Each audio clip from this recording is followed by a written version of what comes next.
A single stretch of water, 33 kilometers wide at its narrowest point, just froze a fifth of the world's oil supply overnight, and the consequences are still accelerating. I want to walk you through exactly what happened, why it matters, and why the energy map that the world has operated on for the last 50 years may never look the same again. To understand the scale of what we're dealing with, you need to understand the Strait of Hormuz. Every single day, under normal conditions, approximately 20 million barrels of oil pass through that strait. That's roughly 1 in every 5 barrels consumed anywhere on the planet. It connects the Persian Gulf to the open ocean, and it is the only route out for Saudi Arabia, Iraq, Kuwait, the UAE, Bahrain, and Qatar. There is no realistic alternative for most of that volume. It is, in the most literal sense, a choke point, a single geographic vulnerability embedded into the architecture of the entire global economy. And on March the 2nd, 2026, that vulnerability was exploited. To understand how we got there, you have to go back to February 28th, when the United States and Israel launched coordinated strikes on Iranian military infrastructure, nuclear facilities, and leadership targets in an operation the Pentagon called Operation Epic Fury. The strikes were unprecedented in scope. Iran's supreme leader Ali Khamenei was killed. The strikes triggered immediate retaliation.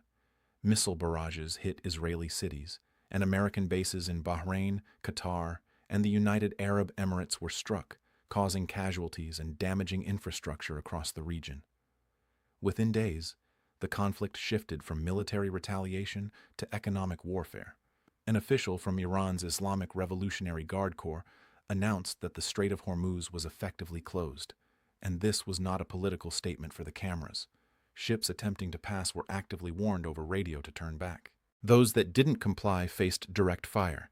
Insurance companies responded almost instantly, canceling war risk coverage for vessels operating in the area. And without insurance, tankers cannot legally operate. Traffic through the strait collapsed by more than 90% within days. One of the busiest maritime corridors in human history became nearly empty. The attempts to route around it exposed just how few real alternatives exist. Saudi Arabia has a pipeline, the East-West Pipeline, that can move around 5 million barrels per day. The UAE has another that adds roughly 1.8 million. But even under ideal operating conditions, the combined bypass capacity struggles to reach 2.6 million barrels per day. When you're trying to replace 20 million, that is not a solution. That is a footnote. More than 17 million barrels were effectively stranded with nowhere to go. Iraq had to shut down production at its largest oil fields near Basra because onshore storage filled up within days. Kuwait, Bahrain, and Qatar faced identical constraints. And Qatar's situation was particularly severe because every single shipment of liquefied natural gas it exports to Asia must pass through Hormuz. Every single one. The markets reflected what was happening with brutal clarity. Brent crude climbed from around $70 per barrel in mid-February to $100 by early March and eventually peaked at $126 on March 24th, the highest level in over 4 years. That price wasn't just reflecting a physical shortage. It was pricing in fear. It was pricing in the possibility that this wasn't going to resolve quickly, and that the global energy system had been caught dangerously exposed.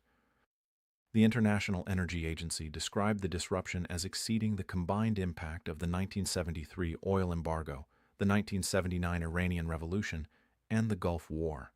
And when you look at the numbers, that comparison holds. The Arab oil embargo removed roughly 4 million barrels per day from the market. This removed 20 million. That is not a proportional escalation.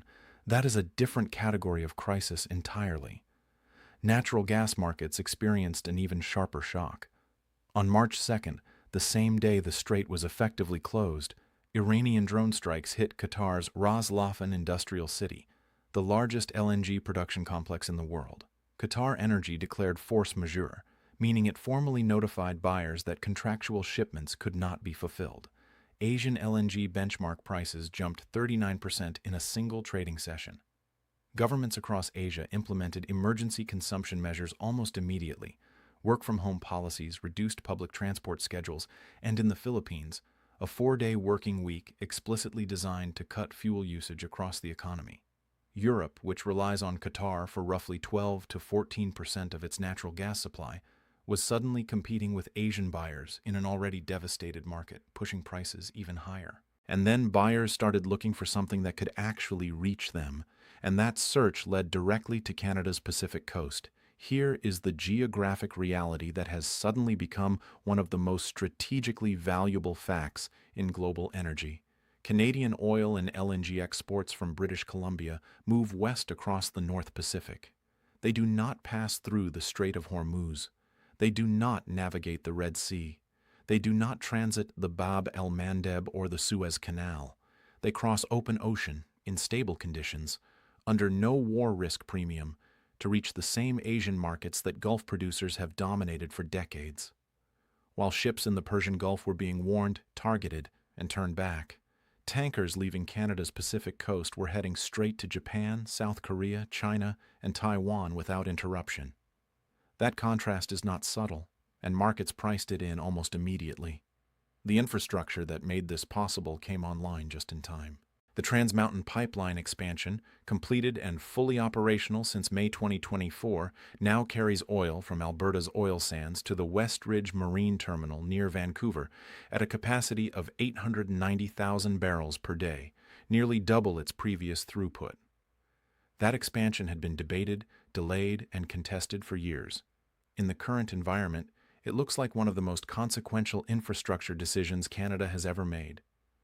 On the LNG side, LNG Canada in Kitimat shipped its first cargo in June 2025, establishing a brand new supply route across the North Pacific at precisely the moment when the old routes were breaking down.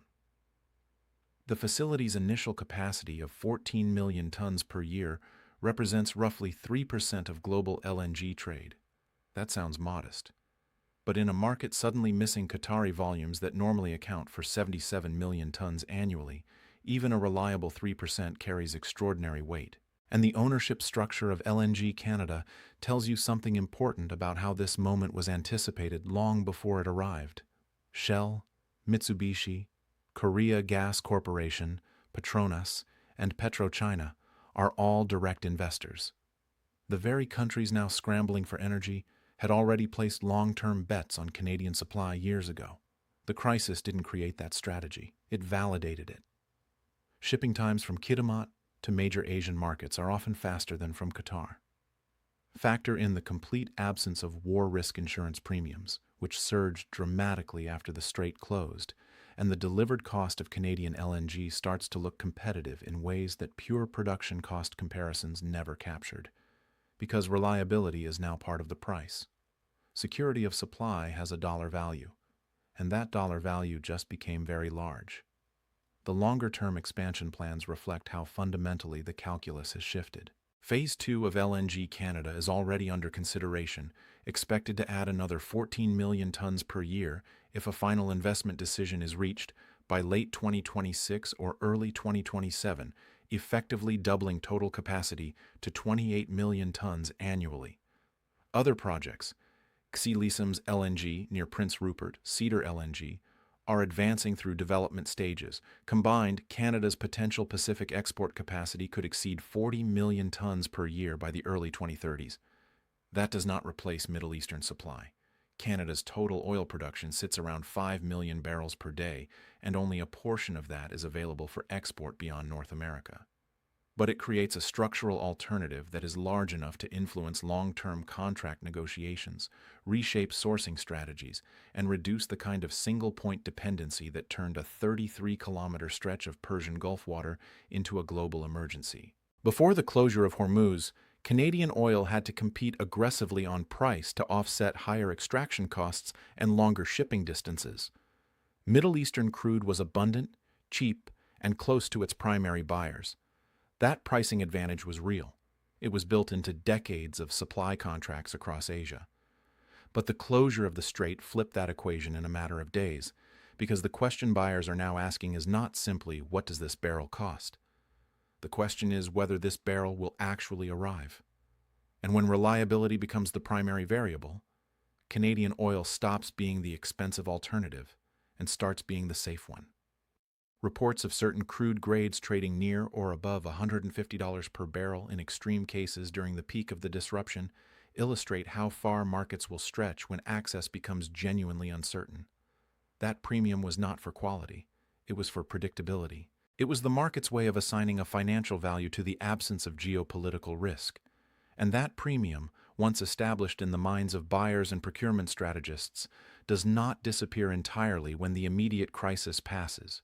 Governments that spent years optimizing their energy procurement for cost efficiency are now rebuilding those strategies around resilience and diversification. That means signing long-term agreements with suppliers outside the Gulf. It means investing in the port infrastructure, storage facilities, and regasification terminals needed to receive imports from different directions. It means treating energy security the way defense ministries treat military readiness, not as a line item to minimize, but as a strategic capability worth paying for. Every contract signed with Canadian producers represents a concrete step away from total dependency on a single corridor that has now demonstrated, in the most dramatic way possible, its capacity to shut down without warning. The deeper question this crisis forces us to confront is not whether the global energy map is changing. It clearly is. The deeper question is whether governments and markets will actually learn from it, or whether the old patterns will quietly reassert themselves once oil prices stabilize and the headlines move on. Because that is what has happened after every previous energy shock. The 1973 embargo triggered urgent diversification efforts that gradually faded as prices normalized. The 1979 Iranian Revolution produced similar responses that slowly eroded. The urgency passed, and the vulnerabilities rebuilt themselves. The difference this time may lie in the scale of what happened. Removing 20 million barrels per day from global circulation is not a disruption that resolves itself in weeks and leaves no lasting impression. The supply chain damage, the contract renegotiations, the infrastructure investments triggered by this crisis will play out over years. And every year that passes with Canadian LNG flowing reliably to Asian markets, with trans-mountain tankers crossing the North Pacific undisturbed, and with new Pacific export capacity coming online, is a year in which the alternative becomes more established, more trusted, and harder to displace even when Gulf supply eventually returns to the market. What we are watching in real time is not just a price spike or a temporary realignment. It is the beginning of a structural rethinking of where energy comes from, how it travels, and what assumptions can no longer safely be made about the routes that carry it. The Strait of Hormuz was always a vulnerability. The world simply chose, for decades, to treat that vulnerability as manageable. March 2, 2026 demonstrated the cost of that assumption in a way that cannot easily be forgotten.